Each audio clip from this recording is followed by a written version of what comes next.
having the courage and the ability to do something different. And it's going to happen over time. It's not going to happen overnight because we grow up with friends and we have individuals that's around us and they still want you to be that same person that you were when you were a child, not Mm. understanding that you're going to develop and you're going to grow and you're going to mature. For myself, I'm big on integrity. And integrity begins with the words I in, and it's what's inside of you. I always try to encourage myself by saying, don't believe it's not what they say about you, if that's important, it's what you believe about yourself.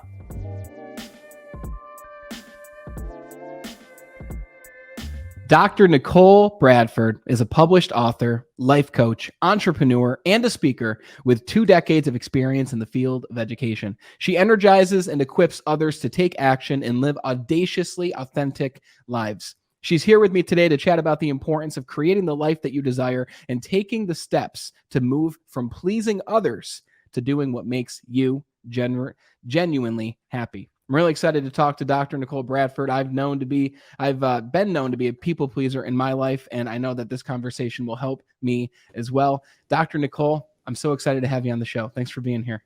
Good morning. Thank you so much for the opportunity to join you. I'm excited. I'm excited to talk with you. And you've got a book right now that you are talking about, you're sharing with others. A lot of people are enjoying it. It's called One Step is All It Takes. Yes. And I'm excited to talk about your book with you. I'm excited to talk about your motivations behind the book because I know you're a very busy individual because not only are you a vice principal of a local school, you're also a speaker, entrepreneur, you're writing a book, you're marketing a book. Like I have a book as well. And I know all the time and energy that goes into sharing this message of yours. And I know you wouldn't be sharing this message unless you had a really good reason and drive to share it. So first, I just want to commend you for all that you do in the field of education, for helping make our world, country a better place, and for everything you do to share your message aside from that. Thank you. Thank you. That means a lot. I really appreciate it. So what's drawn you to the field of education? Have you always been an educator? Is it something that struck you in a moment of inspiration? Well, I would say at the beginning, I started out wanting to do a biology. Actually at the beginning. And so I went to college and I was excited about that. And then my grades were not the greatest. And so I continued to move forward. I thought that I would maybe do something in the medical field or something super exciting. But then also personally, as it was a little challenging for me, I began to reflect on my personal life. I'm the youngest of 6 kids, and I'm in a family where some family members have been in and out of the criminal justice system. And so that has impacted my life personally as a child. And so what I decided is, you know what, it would be a great idea if I created my own school to help students that have gone in the criminal justice systems or individuals that have had tough challenges in life and help to direct them and send them towards the direction of success, great success for them. And so I majored in criminal justice and education. And Wow. that was my ultimate goal. I wanted to help others understand that a life of crime is not always the best solution, but making sure that you have a solid foundation and a good education, and it can give you some great success in life. Wow. What a history. And I know that's like 2% of all that you've done because you've held many different roles in the world of education. I find it fascinating how you say you didn't receive the best grades, yet you literally live in this world of education still to this day, even though you weren't maybe an A+ student. Like I was maybe a B- student, but I consider myself an educator as well because, you know, the traditional way of education, it's constantly changing. That's But right. it's always getting better and better. So now it's being more adapted to the individual, which I believe is very important. And where did it go to next? So the message that you share now, while it applies to those who've, you know, been in the criminal justice system, it also applies to everyone who has a pulse and is breathing. So how did it transition from the criminal justice side of things to what you talk about now that really applies to everybody? Well, I would say for me, again, like when I talked about education, I started out And being the youngest of 6 children, I was the only one that went to college and was able to complete my degree. I had my bachelor's and my master's. And when I had my bachelor's, it was kind of okay with the family that, okay, that's great. Good job, Nicole. But then I went on to receive my master's, and it's like, wait, you're doing too much. You don't need a bunch of degrees. And then I began to kind of be an outcast of my own circle. And so that was when in my life, I wanted to please people. I just wanted to fit in so bad. And I believe that's why my outlet is education, because I'm able to utilize my story and help the younger people understand that it's going to be challenging at times. You may not fit in, but you have to do what makes you happy. So it started in my personal family life. From there, you go on into life and you're trying to get a great job. I wanted to do a great job for my supervisors. I even went on and I got married. And at times, it's tough moving into a new family because we have expectations for you and we're going to treat you a certain way. And you need to accept that. And you shouldn't be upset about that. And so I had to take a moment to pause and say, you know what, does it serve Nicole? Because we have to identify what's best for us. And people can treat you in so many ways and reject you. And you have to decide, do I want to continue to force myself in that situation? Or do I want to surround myself with individuals that accept me for who I am and move on with my life so that I can be productive and happy with the life that I decide to create? Yes, I love that specifically because I heavily relate to that in a slightly different way.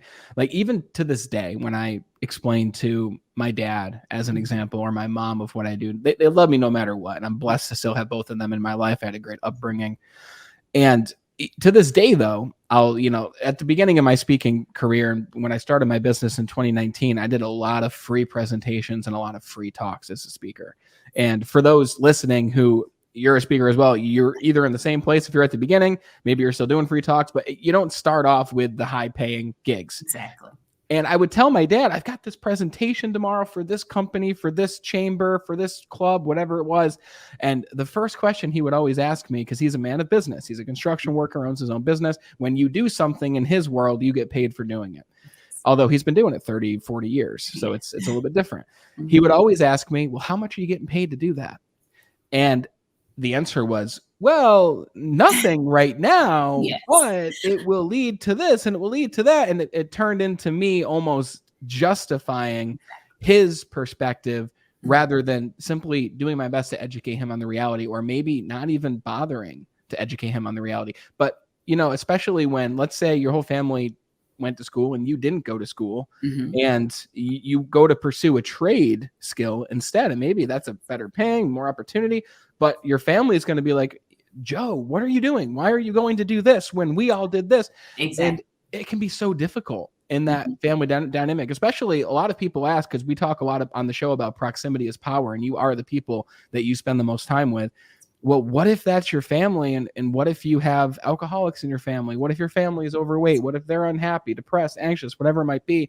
Like, how did you move from that feeling of being the outcast of the group to, did you ever move completely away from that? Or how did you begin that journey of finding your place and doing what makes you happy and not just pleasing other people? Well, you get to a point in your life where you get tired of being rejected and you get tired of having that door closed in your face and you get tired of everyone judging you because no one's going to understand your journey more than you. And that's the message that I have for anyone that's listening out there, because you start off in a life and it's not as though you start off as this horrible person and you're angry at the world, but you're trying so much to get along with your family members or to fit in and get along at work or fit in and get along with your in-laws. And you try years and years and years of that. And they've made a decision, no, unless have you watched the movie Meet the Fockers? I did a long time I ago. love that movie. And I always think about that in my life because, there are individuals that are saying, you're not in this circle. And in order for you to get into this circle, you must do X, Y, and Z. I need to control you. I need to tell you the holidays. I need to tell you how to raise your family, whatever it is. But you have to decide, you know what, that is not okay. And after years and years, it's kind of like an onion and getting into debt. It didn't take you a day to get into debt. It took years and years of making the incorrect choices, making purchases that you should not have made. And Mm, now you have this snowball of debt. And it's the same thing in life with those in situations where you've been mistreated or the situations that you've had to struggle throughout life. And you have to decide, now I'm going to take steps to get out of that because that no longer feels comfortable. And like you spoke about briefly, it may be the norm for them. This is how we act, or this is what I've been doing. And that's okay for you, but it's not for me. So you have to take one step at a time, and eventually you'll get out of that hole that you've created for yourself because you say, this doesn't deserve me. I deserve better. I want people that's going to want to be around me. I want people that knows how to treat me because sometimes those individuals, they know how to treat different people at work, but then they'll come home and treat you a totally different way. Well, you can control yourself at work and you can show respect at work. Why can't you show that respect when you're with me? What is the difference? And so you have to set those boundaries, you have to set those expectations, and you have to know that Rome wasn't built in a day. And so creating this new life and becoming this new person is not going to happen overnight. So you have to ignore the naysayers and ignore the people that continue to judge you. Oh, that shouldn't hurt you as bad. You should be over that by now. That's just like me punching you in the arm and saying, that shouldn't hurt. Are you crazy? Come on. Well, I'm not on the receiving end. So mm. you have to understand people are going to tell you what they want you to believe, and you have the power to stop that. Yes. So is there, because what you're explaining is almost like step 10. It's the place of personal power, the place of self-belief that you know what's right, even though others, they're on their journey, they don't understand your journey. That's like step 10. Now, for the person that is listening who maybe, they're one of your students, who they're hanging out with a group of people, even though they're not this person, but they're hanging out with a group of people who are doing things that are not the best for them. You made the analogy of the debt snowball. That was me personally. But some of these kids are finding drugs early on. A lot of these kids are, spending time with the wrong people, maybe even having children with the wrong people at a very young age. Like, it's very easy to say, look past that and continue to do what's best for you, what feels right for you, what you want to do. But it's difficult to put those blinders on and to ignore what you're hearing and to look past what you're hearing. Is there like a specific phrase or saying that you instruct or tell yourself even to this day that helps you to hone in on what is most important for you so that you can look past everything else around you? Well, for myself, I'm big on integrity. And integrity begins with the words I in, and it's what's inside of you. And I think that that's huge because when we think about integrity, we think about, oh, okay, it's okay to lay it down for a little while, or it's okay depending on who I'm with, but it's actually what's inside of you. What do you believe is best for yourself? And when I talk to my students, unfortunately, that's quite common in the classroom. And we can't just say the classroom because it's quite common in our lives and in our workplace because you think about it, we're just little kids in big bodies, the same bullies, the same individuals that have teased you or mistreated you. They're still in your life. They've just grown up. And so I always try to encourage myself by saying, don't believe it's not what they say about you, if that's important, it's what you believe about yourself. It's not what they say about you that's important. It's what you believe in yourself. And so what you believe will determine the direction in which you choose to go. So you have to say, they're going to say you're crazy, or you didn't come to this gathering, or you didn't do X, Y, and Z, but does that serve you? And that's best for you. Because I notice that so many people have all the advice to give to you, but they wouldn't apply that same advice in their life. So, oh my gosh, you shouldn't go around her, or I can't believe you let your spouse do X, Y, and Z. Oh, okay, well, let's talk about your relationship. Oh, no, no, no. We're not getting into my relationship. Or, it doesn't matter if he's not here, but for you, let's discuss you. Wait a minute. Let's take some of that advice that you're giving to me and let's apply it to your life. So it's always comfortable giving it to someone else, but can they receive that same treatment and advice that they give to you? And if that advice and that answer is no, then you need to take steps to take control of your life. And that's why I came up with the 8 steps. It's maintain the flame. You must have a positive mindset. So whatever you put into your mind, you have to, one day at a time, put in something positive. So I know we may say for years and years in our childhood or at work, I was always told I couldn't do math. Well, you're 46 years old now. And so let's take steps to correct that. What are some positive things about yourself? So making sure that you have a positive mindset. Take action. And you know that, we're going into a new year. You write down your goals or the dreams that you have for yourself and take baby steps each day. But take action to do something that makes you happy with your life, because no one else can live your life but you, and no one else is on this journey. You never know what people are going through. And then be intentional about the life that you decide to live. Make sure that you reach out to resources and individuals that can support you, and make sure that they ensure your success. Nurture yourself. Take time to love on yourself. Do things that you enjoy. Go for a walk, go for a jog, whatever it is, do something to nurture yourself. And when we talk about time, live in the moment. Some of us sit back and we're like, I'm going to plan for the next 10 years. But what about right now? Enjoy the moment that you're in. Be very authentic with who you are. I'm always different, and I do that for the students that I work with, not only for them, but even for some of the adults in the building, because we tell kids as they're growing up, don't worry about what people think about you. Go ahead and be who you want to be. But then when we grow up, we're like, wait a minute, are they doing that? Did my neighbor just buy a new car? I want to fit in. I don't want to look different. But you have to be authentic to yourself. Make sure that you have integrity. We know that that's truly lacking, unfortunately, in our community. And the last one is non-negotiables and no regrets. You only get to be on this ride once. Wow.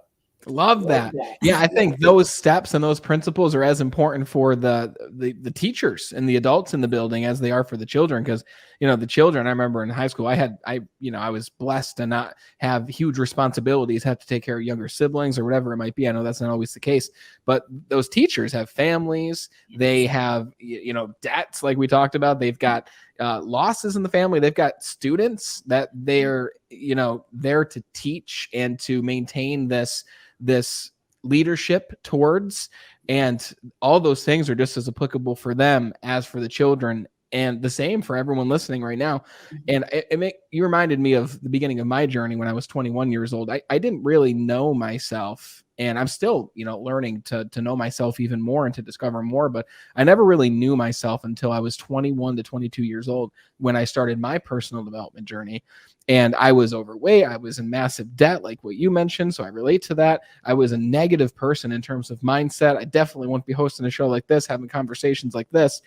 And I remember the first step in that transition to where I am now. It's been a mountain of action since then. But the first step was a mentor who gave me a book called The Secret by Rhonda Byrne. And I remember I read it, and this is to what you said about just one step at a time, because if I went several steps ahead, I wouldn't have understood it. I wouldn't have been ready. The Secret talked about your thoughts become things. What you think about, you will attract into your life. And what you mentioned here with integrities, asking what's inside of you, right? Who are you? Well, the cool thing about that is you get to decide who you are. You get to decide what you believe. Like, a lot of people believe what they've believed since they were 5 years old because their family believed it. Exactly. But what if you were able to step outside of that pattern and instead say, I want to believe in this, or not I want to, but I do believe in this. Even if you don't believe it at the beginning, the more you tell yourself something, the more you begin to believe it. But I didn't believe the book when I read it. I thought, this is cheesy. This stuff can't work. There's no such thing as the law of attraction. Like, I didn't understand any of it. But I didn't really have a choice. I had to change something. I was very unhappy with myself. And I started to take one step at a time. And it took a long time, but within a year, I started to become a leader inside of the company I worked with. I eliminated the debts that I had. Within a couple of years, I started to teach other people the things that I learned in that time frame, which has led me to where I am now with the show and everything else that I do as well. So what you are saying, I am a testament of that, and I'm still learning and growing. So what I'm saying is everything that you said is very, very true. but I didn't believe in myself until recent history, probably the last 5 years or so. Like, did you always have that self belief yourself? Is there a way to build that belief, especially when we're No. talking to these the youth, when we're talking to them? Mhm. How is there an exercise to build that belief? I think it's just like what you just said, having the courage and the ability to do something different. And it's going to happen over time. It's not going to happen overnight because we grow up with friends and we have individuals that's around us and they still want you to be that same person that you were when you were a child, not Mm, understanding that you're going to develop and you're going to grow and you're going to mature because our life is just the total package of all of our experiences. And so I want people to understand individuals are going to make judgments about you because you're stronger than they are. Because you're making the decision to say, I'm not, that's no longer acceptable for me. But in their opinion, come on, just go along with it. Just put up with it. It's really okay. But you have to decide what's best for you. And when you touched upon teachers, I have, of course, tremendous respect for the educators and also the parents that I work with on a daily basis. But teachers, like you talked about, we have all of the private situations and personal situations that we're going in, we have at home. And then we walk into the building and we have to put on this face because no matter what's going on, if I'm having problems in my relationships, if I paid my bills, if I just lost a family member, I have to walk in and I have to be prepared to teach the students and to be this great example while dealing with all of the demands that comes with the school districts, the demands that comes from the parents, because so many people want you to be so many different things to them. I need you to be this person to make me happy. But as an educator, you have to take time for yourself to say, okay, and it can be baby steps. Today, I'm going to use my conference period for what it's intended for. I'm not going to do all the extras. And once I leave school and I complete my duty, I'm going home because I have children that needs all of my time and attention, or I have family members that need all of my time and attention. And I think so many times we give. And if you don't replenish that bottle that you're pouring for them, you're not going to have anything to give to someone else. So make sure you're giving to yourself, you're loving on yourself, but most importantly, you're making yourself a priority. yeah, absolutely. I like what you said earlier about the mindset piece as one of your steps and the idea of feeding yourself one positive message each day, at least to begin, right? Because then eventually your day can be flooded with more and more and more. And the more that you give yourself and your mind that positive message, the more that you begin to see them all around you on a daily basis, the more that you're able to see the beauty in a scene that you weren't able to see before, the more you're able to hear something from someone that they've been saying for a long time, but you weren't able to hear it until now. So it's almost like you're training yourself and you're training your brain to think in a different way so that you can feel in a different way. Mhm. And sometimes you can do several things at once. Like I had a gratitude journal that I did every single morning. And I do things a bit differently now, but I used to then, like what you mentioned, go for a walk. And especially a walk outside has made all the difference for me. There's something about being outside, breathing in the fresh air, getting the morning sunlight or just the sunlight at whatever time you're going out there, and listening to an audiobook while you were walking and listening to, maybe it's an uplifting podcast episode on a skill that you're looking to develop or a philosophy that you are looking to adopt. But I absolutely agree with all that. And that idea of feeding yourself one positive thing each day can compound to a much larger and more beneficial result over time, especially. I agree, most definitely. And I think also it brings me to the book that I wrote, One Step at a Time. And I wrote this book because I lost my sister at a young age. She was actually preparing for her 50th birthday that she was never able to see. She had just retired and only been retired for a couple of months. And so it made me just reflect on that situation to know that I want to create this life that Nicole is proud of. I want to create this life that when I close the book or I move on to something else, that I'm proud of the things that I've done and the things that I've created. But it's going to take one step at a time. And so in this book, it utilized different scenarios. We also utilize scriptures to help lead you and to build that relationship with yourself, because we work so hard as people pleasers to build relationships with everyone else, and we want to make sure we're walking on eggshells so we don't do anything or say anything that upsets them. But what about taking time to build that quality relationship with yourself and become your biggest advocator and your biggest supporter for yourself? And so in the book, One Step is All It Takes, it's a 30-day journal that walks you through different ideas and strategies that can help you to create the life that you deserve. And again, it's not going to happen overnight. The habits that we have, maybe some of the habits we may have had in the past, it doesn't just change because you say, okay, I'm going to do this and next week it's going to be perfect. It's going to take time, and you have to be persistent and consistent with your actions to create that relationship with yourself and the life that you desire. There's a big difference between thought and action, right? Exactly. And at the beginning, for me especially, I would think about my goals, I would think about what I want, but I failed to put the action behind it. And there's a quote from Tony Robbins that I mention all the time because I love it. He says, never leave the scene of a goal without taking an action towards that goal.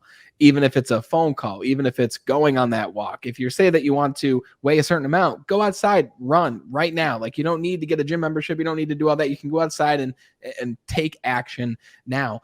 And I think that there's the presupposition that we know what we want when it comes to those things. And by the way, your book, One Step is All It Takes, guys, there's a link in the description to go check out Dr. Nicole's book. You got to check it out because the 8 steps she mentioned are incredible. They'll help you transform your life and they'll help you to get to where you want to be.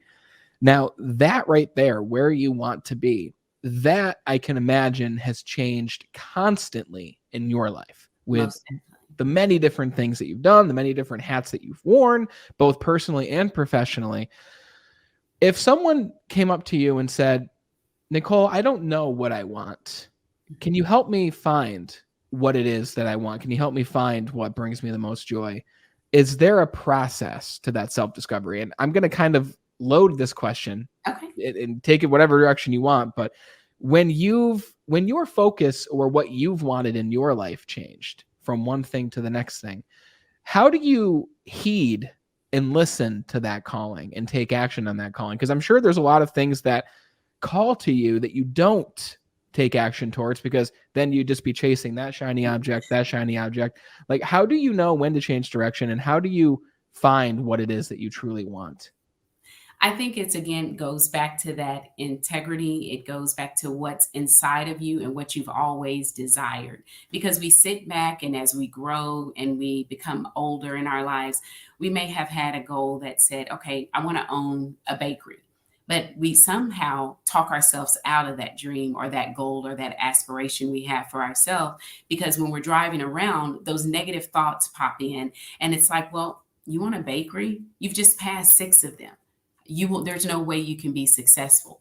And so you have to change that thought pattern to, you know what, I want a bakery, but there's not a bakery out there that has my twist on it. There's not a bakery out there that has the ideas that I want to put into my bakery, and you have to move forward. So yes, you say the ideas or the goals that you've had, you have to kind of tune in to say, okay, what do I enjoy doing? And try new things. You won't know unless you try it. So you can't say, I've always wanted to be a talk show host or have my own podcast, and you've never tried it, or you've never done the research, or you've never ventured out to talk to someone on a podcast to see what's actually entailed.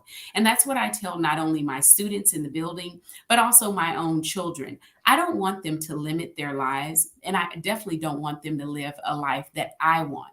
I've lived my life, and that's the advice that I give to a lot of parents, because they come in and they have these goals, and my student needs to do X, Y, and Z because this is what's best for them. Okay, but you may want your student to be an engineer, but they want to be a dancer, Yeah. or they love the arts. it's okay. But when you're condemning them and you're crushing their dream because it doesn't meet your expectation, or the same thing with young people in dating. I don't want you with this individual. I want you with a different person that I've selected. We've got to give people an opportunity to live their life because this is their journey, and you won't know until you take that first step and you go out and you pursue what makes you happy. So if you like dance, enroll in a dance class. I want to do salsa. I've been saying it for a long time. I'm going to sign up for a salsa class and I am going to learn how to do salsa. So set the small goals for yourself, surround yourself with positive individuals, and go for it. You won't know unless you try. Well said. Absolutely. We have a baby boy on the way, my wife and I. And Congratulations. thank you. And I've had a lot of other parents give me the same piece of advice, which I greatly appreciate, which is your baby is going to become who they're going to become with or without you. Mhm. And there's a lot that you can teach them. There's values that you can instill. There's a lot that you can show them through your actions. But regardless, if they're going to be a dancer, they're going to be a dancer. You're not going to turn them into a speaker or an engineer or whatever it might be. They're going to be who they're meant to be. And I'm blessed that I didn't grow up in an environment that told me to be one thing or the other thing. But I know that's not the case for a lot of other people. Mhm. And your advice on, yeah, there's 100 bakeries, but what is unique about you and what you do? But the key part of what you said that I loved is the idea of doing what it is that you want to do. And if you don't know what that is, try doing a lot of different things to see what feels right when you do it, because then you can dive deeper into that. It makes me think when I started playing drums, I liked the drums. I was like 12 at this point, so I was not good by any means. Not saying there aren't great 12-year-old drummers, because there Yes. certainly are. Mhm. 5-year-old drummers are some incredible ones. But I was okay, and I was good to a point, but I knew deep down that that wasn't the instrument that called to me. And when I was 15, my dad bought me a guitar. And that's when I said, okay, this is what I love to do. I wanted to be a rocker. I loved the hair bands, which is ironic because now I have none. It migrated, I should say. I still have a little bit. Mhm. But when it came to my career now, I didn't know that I wanted to be in sales and work with sales teams and help them with their wellness and their mindset and so on and so forth. But I tried different things and I found my place through trying different things. Mhm. And I found my mission and my purpose by trying new things. I meet a lot of people who say, I want to write a book. I want to speak. And then they immediately go to step 10, which is writing their signature talk, creating their program, their package, creating their brand, but they haven't spoken yet. They haven't joined the Toastmasters Club. They haven't, gone to the Rotary clubs, the Lion clubs, and given presentations. Like, they haven't taken their smartphone and recorded a quick video saying, hi, my name is Brandon. This is what I'm passionate about. This is what I love to help people with. Like, step one might just be taking the phone, making a quick video, even if you never publish it, just to begin. Because sure, you might not know what you want to do, but what have you tried, right? That's right. Trying new things is the portal to finding what it is you truly enjoy and what you truly love. And I agree with you 100%. And to the parents out there or the guardians, my concern with that is when it comes to our students, because we have so many students that are unable to have those conversations with their parents, or there's so many students that are afraid if I truly tell them I don't like X, Y, and Z, they'll be disappointed. And I just want some of the so-called people pleasers out there to understand you don't want to create a people pleaser because their life is going to be so difficult and they won't be able to be true to themselves because they're trying so hard to make everyone else happy. And so at times it's been difficult as a parent for myself, but I try to make the house a training ground. So this is where we make all of our mistakes and do everything we need to do before we get out there into that big world where you go out and you venture out on your own. So if you're going to try something, this is the best time to try it. Try it in this safe space and be able to listen to our students, because the problems that our children are having nowadays, they're just as big in their mind as if it is for you missing a mortgage payment. Now, if you say, I'm going to miss a mortgage payment, that would freak you out. But if your child comes in and says, well, I really am having this difficulty, or this person doesn't like me, or I don't want to wear this outfit or what have you today, you're like, come on, that's something minor. Just get over it and go to school. You'll be fine. But that's big in their world, Yeah. because they have so many individuals around them that make pass judgment on them. They talk about them, and it's so much peer pressure out there for those children. So give them an opportunity to talk, to have open, transparent conversations. And as parents, it's okay to tell our children, when I was young, I tried that. It didn't work out that great for me, but if that's what you want to try, okay, let me know how I can support you. What can I do to help you at this time? Instead of, oh, no, that's not going to work. We're not doing that in my house, or X, Y, and Z. Give them an opportunity to be a child. You once were a child. You may have made mistakes, but you want to make sure that they feel comfortable truly understanding it's okay to be different. It's okay to have a different perspective, and it's okay to build the life that you want. And I'm going to support you 110%. So create that safe place in the house that you can be successful, you can fail, you can do whatever you're going to do growing up, but we're going to do it together. And I'm going to be that support system for you. That's great advice for parents. Excellent advice. And I'm definitely going to reference that once the baby's here in May. So thank you for that. Even though May probably won't be the best time, he's still just going to be a No, little no. lump, and it'll take time. But so your book, One Step at a Time, what's the mission that you're looking to share with others at this chapter and stage of your life? Because earlier you said, I've lived my life, but your life is very much just beginning in terms of this Yes. next chapter. Mhm. So what is this mission that you're on now with your book and all that you're doing with your efforts? I just want to be able to utilize my story, and I don't mind sharing my stories, because I believe you go through things in life so that you can help someone else. I know that I've had individuals that say, well, sometimes you're just a little too personal, or people don't need to know all of that. Well, there are individuals out there that may have problems in their own personal life and trying to figure out, why am I always being rejected from other people, or why am I so different? And being different is not a bad thing. Or there's individuals that may be newly engaged and they're having some challenges with their in-laws. And it's okay to have a different opinion. It's okay to stand up for yourself and be genuinely happy in your surroundings. Or it may be individuals that's having some challenges trying to figure out their next steps. I just want individuals to be audaciously authentic. I recently became a caregiver for both of my parents in 2019. I lost my dad in 2021, and I recently just lost my mom in April of 2022. Being a caregiver is very, very challenging. Very challenging. When you have two sick parents, and then again, you go back to putting on that hat as an educator, you're working a full time job, you have two kids in college, one daughter that's a teacher, and you're a caregiver. So you're juggling all these balls, and then you're trying to survive. But you have to take time for yourself and do what makes you genuinely happy. So that means sometimes when my parents were not doing well and I've stayed up all night with them, calling a timeout to say, I need a nap. I just need to nap for 10 minutes and I'll Mhm. get right back to it.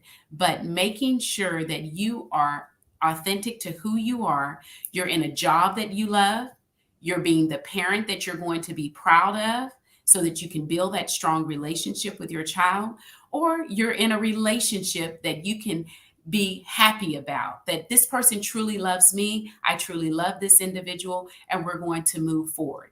But it's hard to create that life, because as a people pleaser, you have so many people that are around you saying, yeah, I don't know if he's the one. Or, yeah, that job, I don't think that you should be in that position. I think you should actually do X, Y, and Z. But it's your life and your time, and you have to take control and say, no, I know what works for me. I know what's best for me, and I'm doing this for myself and for no one else. Beautifully said. I can't think of a better way to stop this conversation than that. And to that, I say to everyone, you got to check out Dr. Nicole's book, One Step at a Time. Link is in the description. You can find it on Amazon. You can find it on several other sites. I'll link your favorites down there. Mostly Amazon's probably the place people are going to go to. But I know people are going to want to go further than the book, Dr. Nicole. So where can people follow you and continue to be a part of your journey? Is there a platform that you like to spend more time on, or? Oh, sure, sure. I do have a website. It's www.maintaintheflame, all one word, .net. And on there, it gives information about my book, getting me to come out to your location, to speak at a conference, to speak at a school, what have you. But all of the information is on the website. And then I'm also on Instagram, and it's just Maintain the Flame. Amazing. Links are in the description, guys. So to follow Dr. Nicole, to be a part of her journey, to hear more principles like this, as well as her book. But Nicole, I just want to thank you for starting my day off in an inspiring and an uplifting way, and for agreeing to be on the show. It's been a great conversation with you. Well, thank you so much for the opportunity. I've truly enjoyed it, and I'm blessed to be a part of Be Better. Thank you so much. Thank you. Like I said at the beginning, I've been known to be a people pleaser in my life, and I don't know whether that's gone along with the fact that I coach others and I have a lot of conversations with others on the show, but I know that I was helped personally from this conversation with Dr. Nicole, and I hope that the same applies to you as well. Again, her book, One Step at a Time, is in the description for you to check out. It's on Amazon. You can also go to her website, maintaintheflame.net, as well as Maintain the Flame on Instagram. If you enjoyed this conversation, if you liked this episode, you didn't hear an ad, you didn't get a sponsor, because we don't want to interrupt your viewing experience. This is all about helping you be better. It's not about making money for the show. So all that we ask is you share this show with just one other person who you also want to help with people pleasing, or who also needs the help in discovering what it is they want in their life. You never know. This conversation might change the whole trajectory of this chapter of their life. As always, thank you so much for watching and listening. And until we talk next time, continue to be better.